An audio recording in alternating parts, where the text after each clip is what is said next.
college football coaches, and again, this is just something that I think that I've noticed. I don't think a lot of football coaches are necessarily coaching to stay in college. And I think to me that leads to a lot of uncertainty, like with or I don't want to say uncertainty. I would say a lot of the fluctuation in results. Like I think a lot of the coaches that coach in college football get to these big programs hoping they can get better jobs in the NFL. And I Mm-hmm. think that reflects in how they perform year to year. Um, and again, I can't delve into their mindsets because I don't know. But I really feel like these coaches take these college jobs, and no job is forever. I'm not saying that, but I don't think I think they just want to get it to a certain point, get themselves out there for better jobs. I don't necessarily think they're trying to work to stay. Like I honestly feel like if Harbaugh got an NFL opportunity after winning in Michigan, I think he would skate. I do. And I think that leads to the uncertainty with the recruiting because those kids hear things. And again, I know this is far fetched, and I'm not a big college football fan, but like I just feel like these coaches aren't even loyal to the sense of normal college football coaches. I think they just get there and I think they just want to establish a brand and then they leave. And I think there's a trickle down effect because that affects recruiting. You don't get the best players because players don't think you're going to be there. And that affects the on field product as far as college football, which is kind of why I think like a lot of the coaches that y'all name, like Brian Kelly was the hot name. And then all Mm-hmm. of a sudden, Notre Dame, even though they have a stud quarterback, doesn't have a good team record.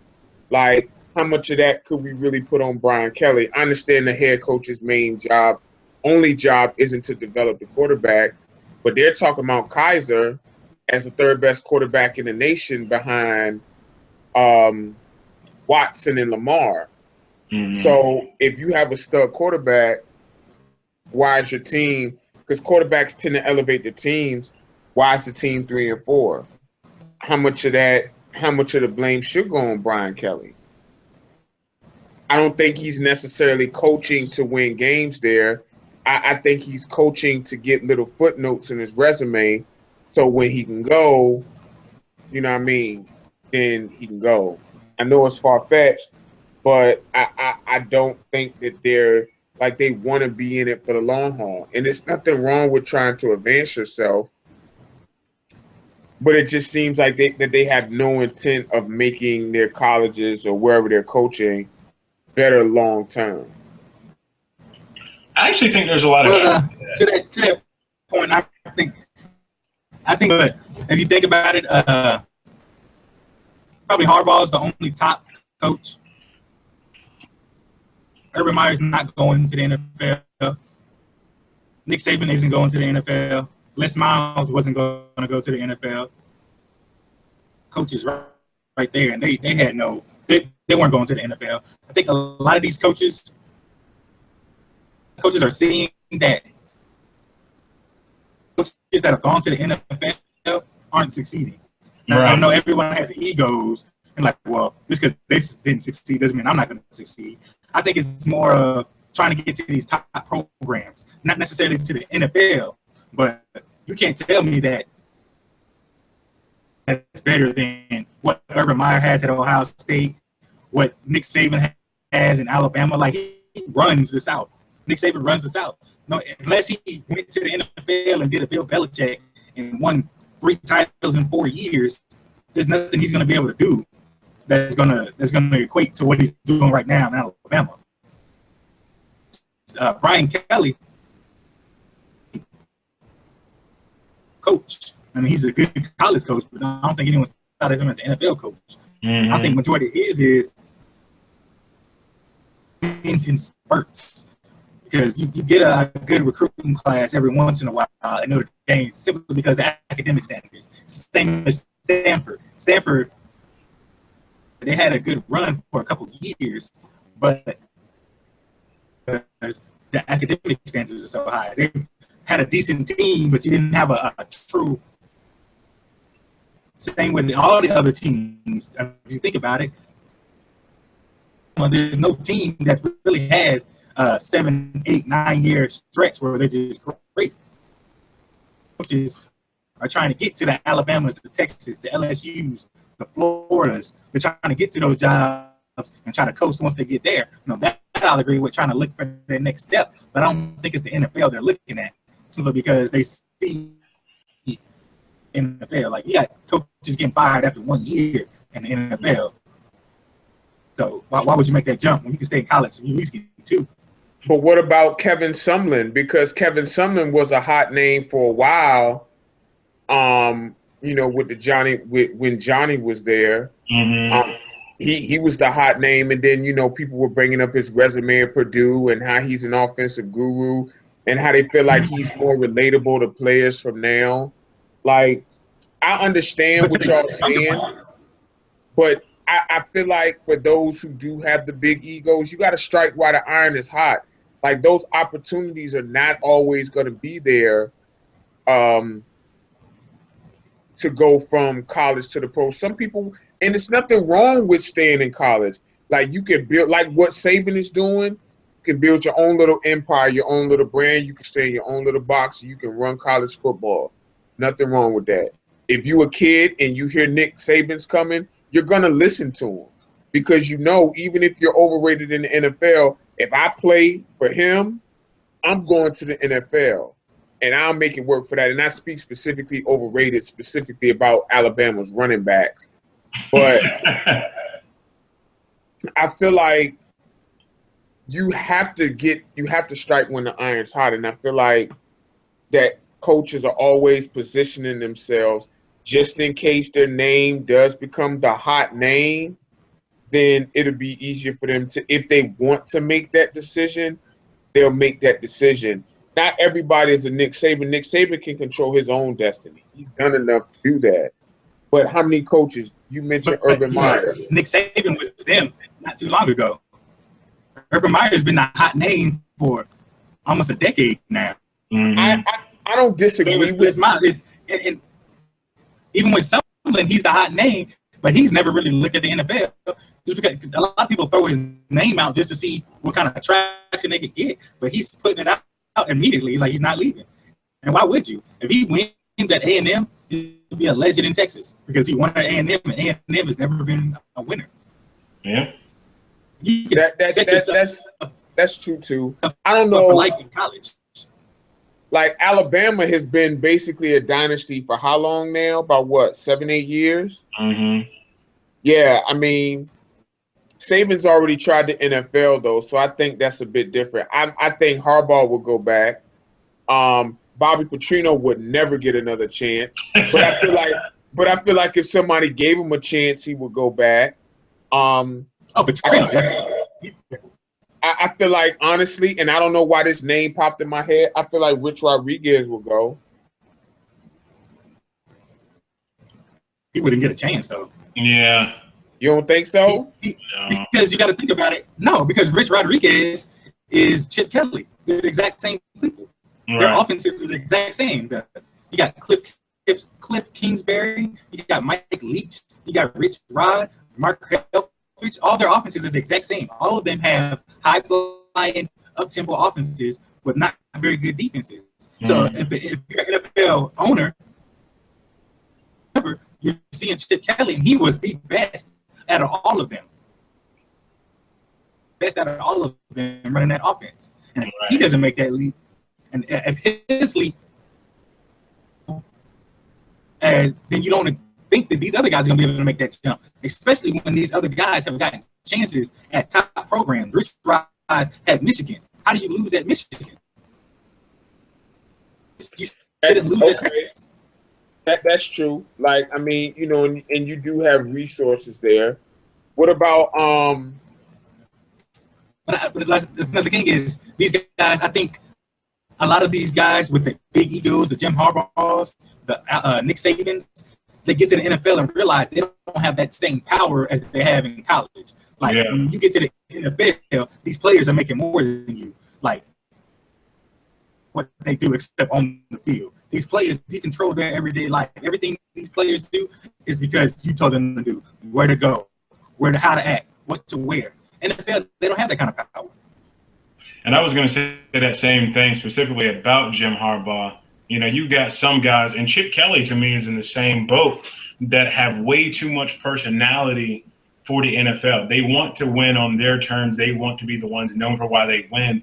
If you think about it, when Chip Kelly was at Stanford, the only guy that you ever heard about who was talked about more than him was Andrew Luck. There really weren't a lot of guys at Stanford that you talked about as being like it until Luck came around.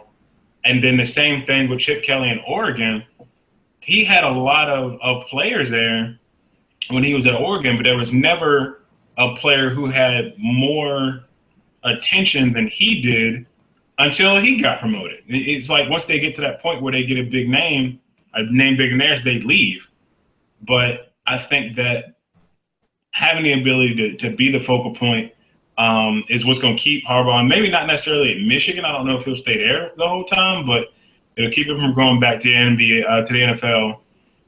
And I think that Chip Kelly, once he gets fired from San Francisco, because he won't be there more than 3 years, I think, he'll go right back to college. Actually, I wouldn't honestly be surprised to see him go back to Oregon. If somehow Mark Helfrich finds a way to save his job for another year, he'll probably get fired again in next year, if not this year. Chip Kelly will probably get fired around that same time. I can see him walking right back to Oregon, just like Bobby Petrino did in Louisville 3 years ago. I could see him falling in that same boat. I could definitely see that happen. I mean, at the end of the day, that Oregon team is going to do whatever it can to try to stay relevant. Like you said, they don't have the same draw that they used to have. They don't have Chip Kelly. I think they don't have the same kind of partnership with Nike now that Phil Knight stepped down or retired, whatever you want to call it. So they've got to try to do something to save what little momentum they had.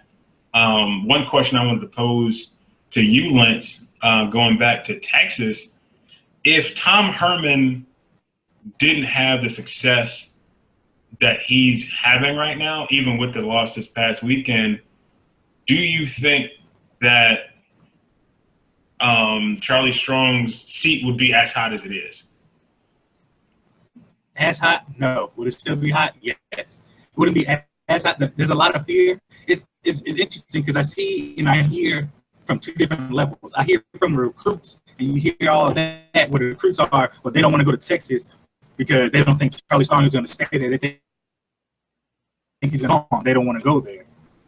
Saying that, well, there's that factor there, but then there's who are doing the hiring, the alum, the AD, who are saying, well, we don't want Herman to get out of Texas. We want to keep Herman. We don't want him to go to LSU because he's going to dominate with that offense, his way of recruiting, and the fact that LSU gets all the top talent, and the fact that he is really good with quarterbacks, and that's been LSU's main issue was quarterbacks.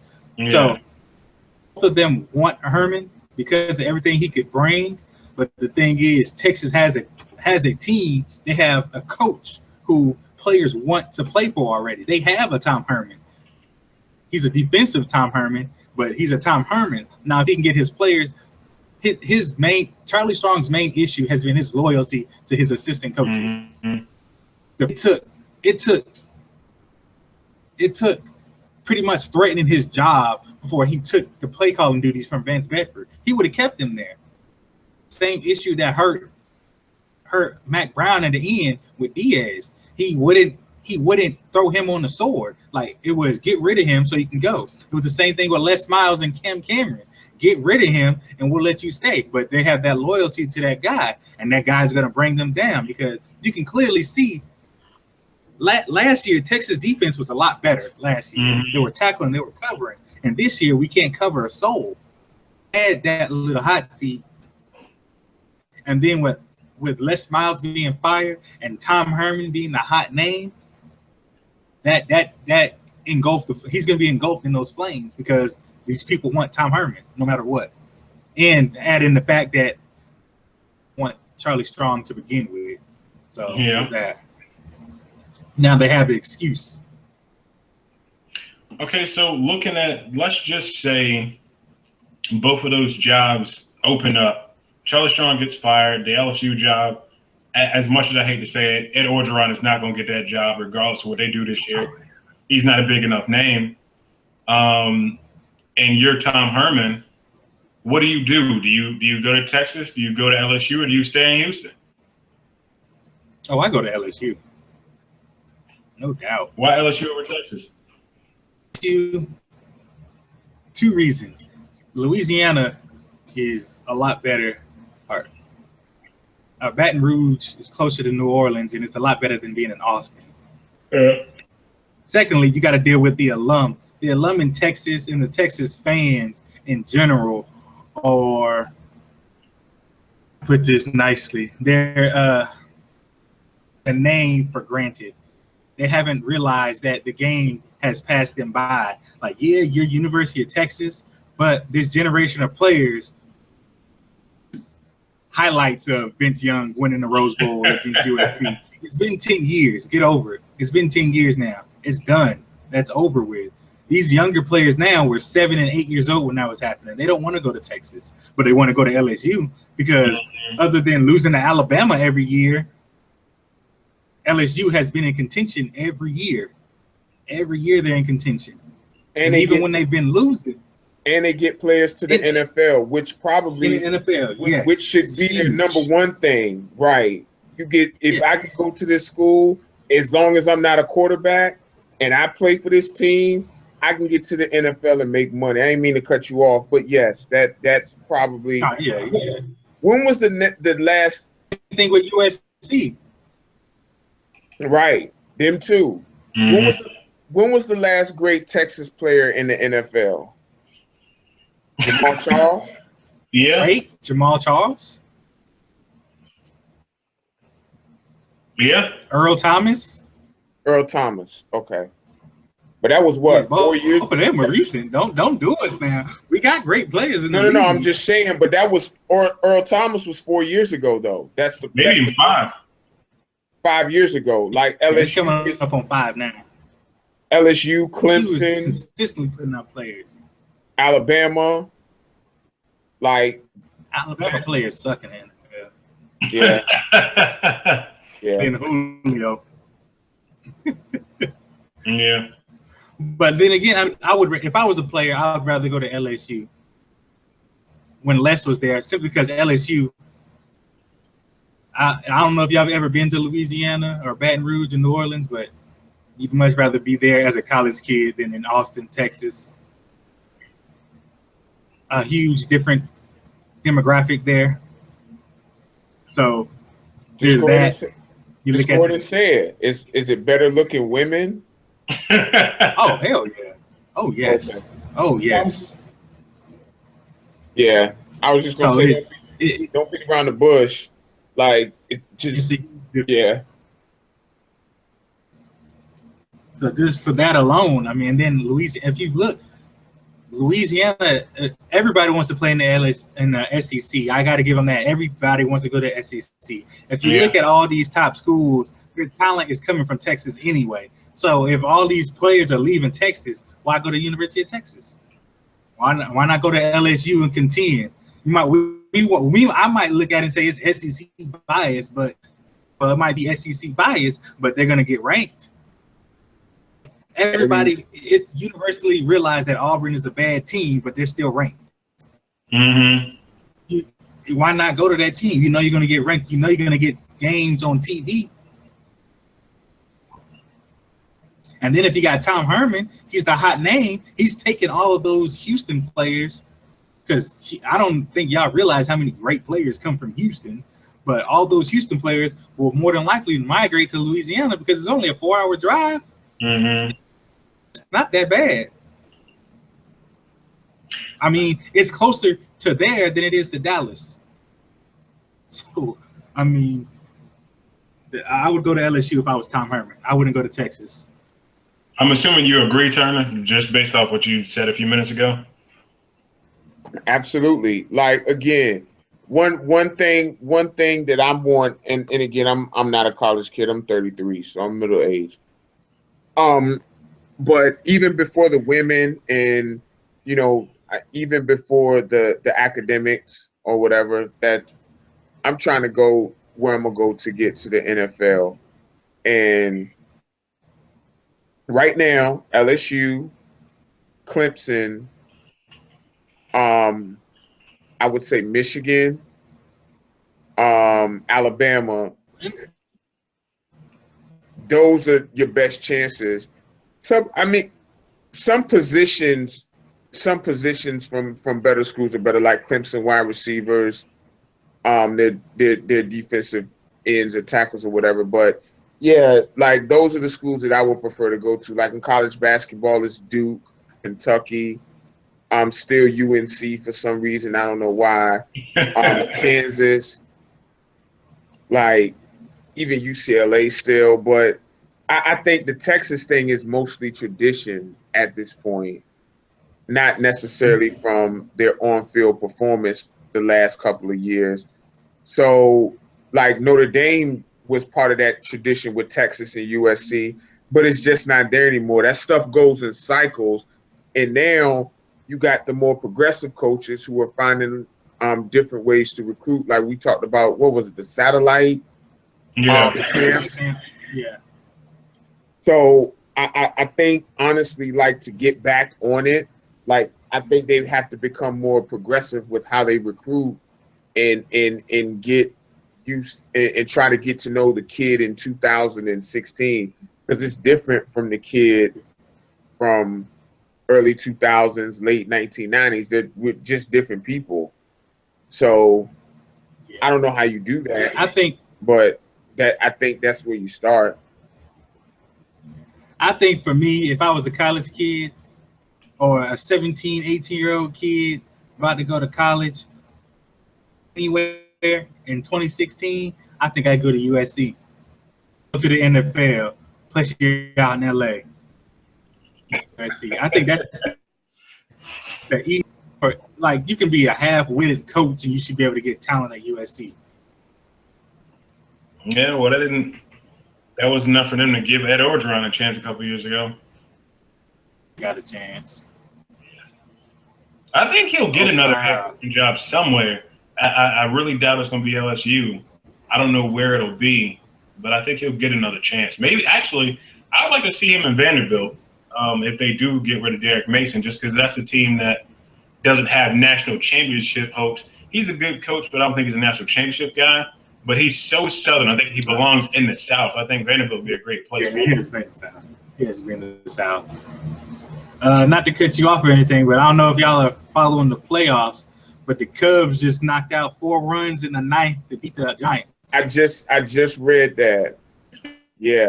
I didn't get that alert. I was like, oh, I thought the Giants had it. Wow. Yeah. I doubt it. That'd be nice. They're long overdue. They're long overdue. All right, last question on this topic, and we could probably end for the night. Going back to Texas, if you fire Charlie Strong, which they probably will, regardless of whether or not they should, and you miss out on Tom Herman, what's Plan B? Who would be ideal? Here's no Plan B. That's the main issue. I don't think they realized. I think they forgot that Charlie Strong was like their 6th, 7th choice. Yeah. Texas, because the way they knew the way they were going to be treated is how Charlie Strong is being treated now. Mm-hmm. Nobody's going to be good. No matter how bad Mac Brown was at the last couple of years, he's still going to be a legend at Texas because he got a championship. He went to another one, and everyone that's a Texas fan feels like had Colton Court not got hurt, he would have beat Alabama. Like whoever, you can't follow a legend. That's true in any sport. Mm-hmm. No matter what coach, you can't follow a legend. So I think if we fire Charlie Strong and we don't get Tom Herman, no matter who we get, it's going to be a letdown. We go get. There's no hot name that you go get. So right. you'll be bringing in a relatively unknown coach. Which I actually think would be a good thing. Yeah, But I feel like you got that in Charlie. He was relatively unknown. I mean, he was killing it at Louisville, but he's relatively unknown. People didn't know who he was. They're like, who is this guy? They didn't even know he was a defensive coordinator at Florida when he was winning championships with Steve Spurrier. They didn't even know that. So, right. I mean,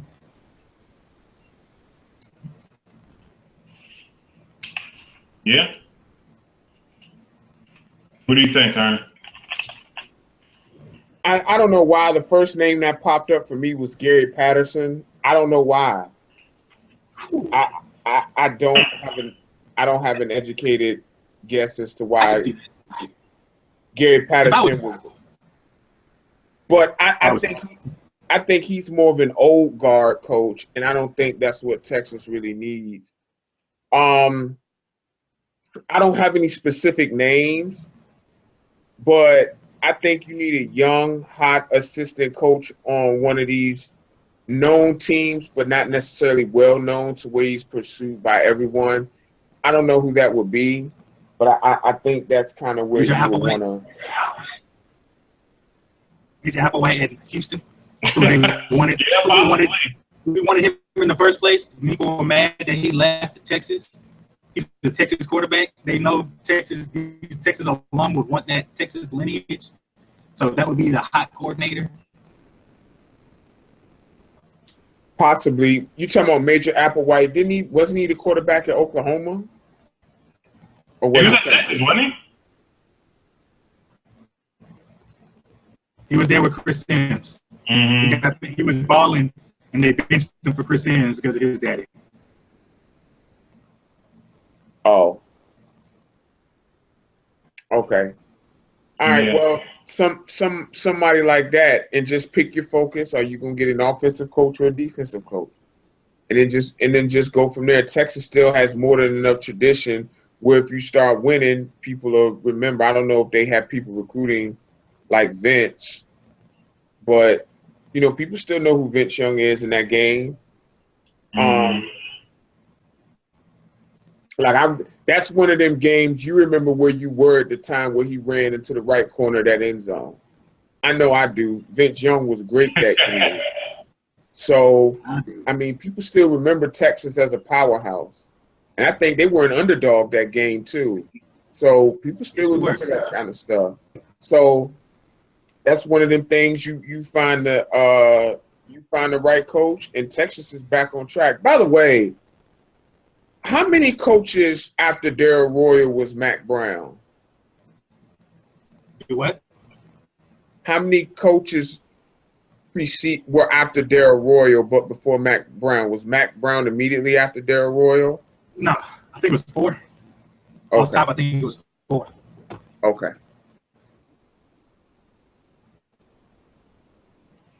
I think the next step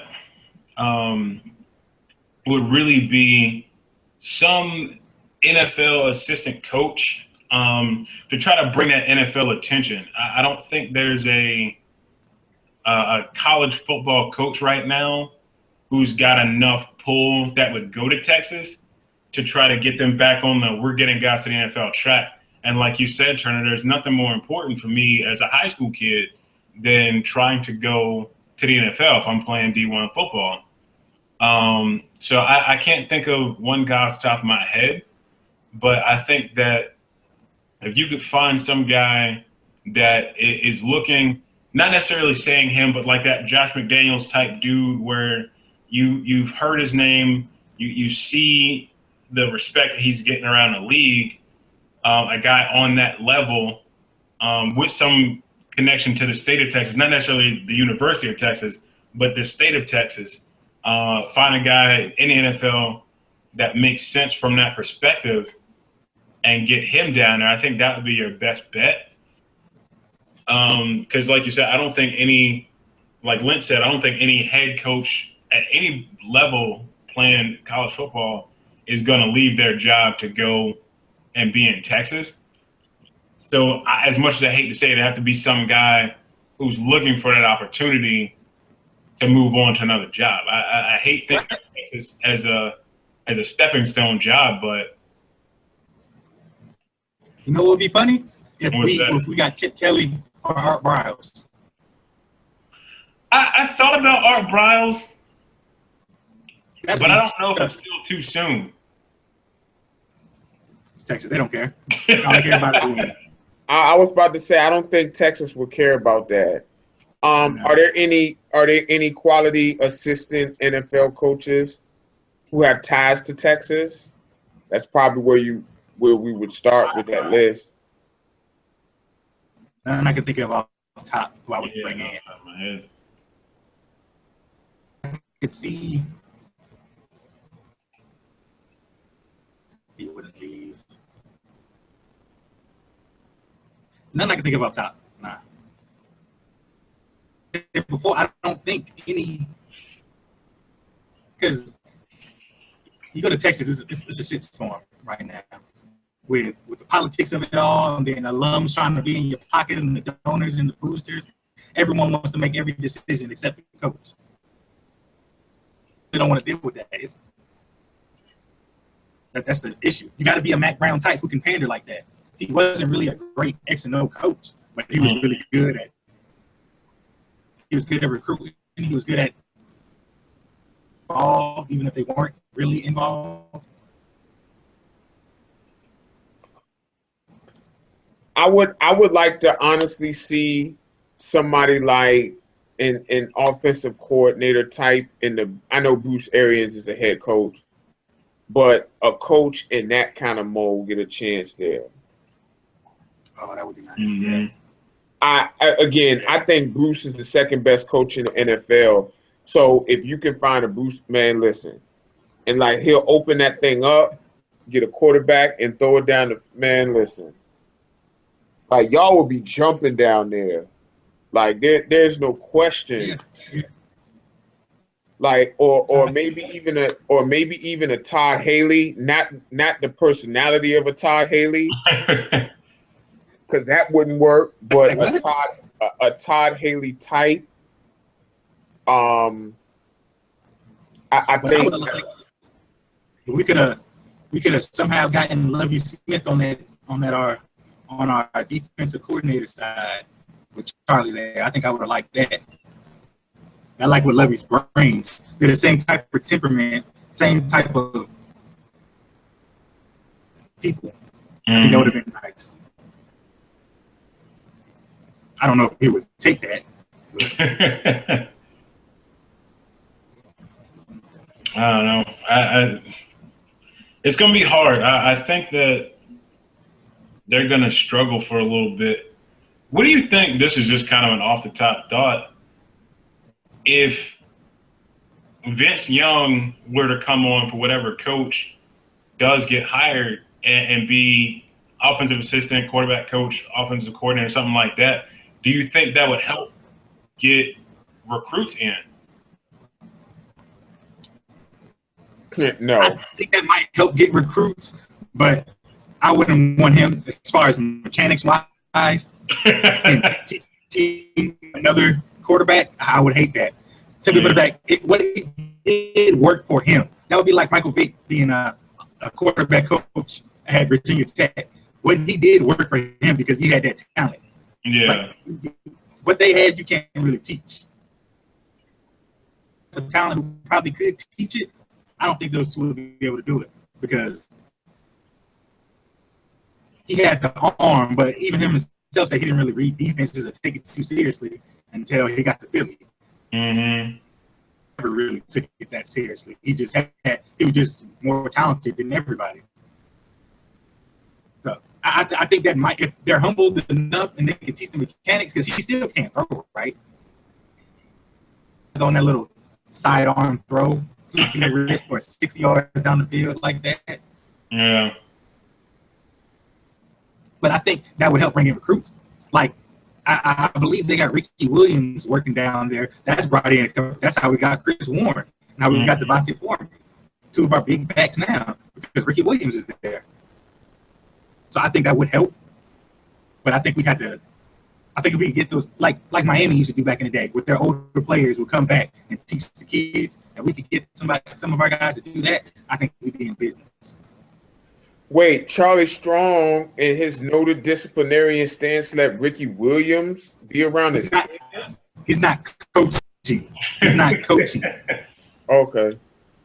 That's interesting. And he's helping out, but he's not coaching. Okay.